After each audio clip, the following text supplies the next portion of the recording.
Khulna metropolitan police তালিকাভুক্ত 4 শীর্ষ সন্ত্রাসীকে গ্রেপ্তার করেছে।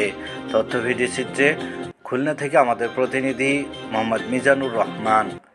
কেএমপি গোয়েন্দা বিভাগের একটি চৌকস আভিযানিক দল ৪ ফেব্রুয়ারি সকালে গোপন সংবাদের ভিত্তিতে নগরীর সোনাডাঙ্গা মডেল থানাধীন সঙ্গীতা হোটেলে বিশেষ অভিযান পরিচালনা করে তালিকাভুক্ত শীর্ষ সন্ত্রাসী ১ সাকিবুর রহমান ওরফে জিতু বয়স ৩৩, ২ জাহাঙ্গীর হোসেন মিয়া বয়স ৪৫, ৩ শাওন বয়স ২৪, ৪ সোহেল রানা ওরফে উজ্জ্বল শেখ বয়স ২৮কে গ্রেপ্তার করেছে।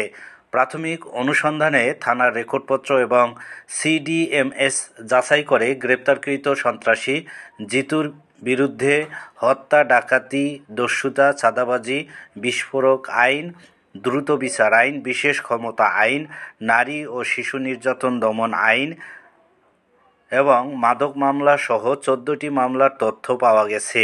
সন্ত্রাসী জাহাঙ্গীরের বিরুদ্ধে একটি হত্যা মামলা সহ ১০টি মামলা রয়েছে, যার মধ্যে একটি মামলায় সে যাবজ্জীবন সশ্রম কারাদণ্ডপ্রাপ্ত এবং ১০,০০০ টাকা জরিমানার সাজাপ্রাপ্ত।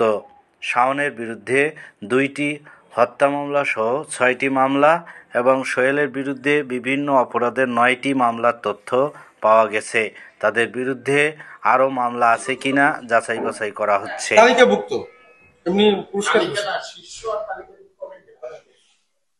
আপনাকে ওটা আমরা আসলে পুরস্কার বিভিন্ন ভাবে দিবে আর কি। এটা আবার জিজ্ঞেস করেন, আমি কিছু চাই, তবে আমরা পুরস্কার দিই।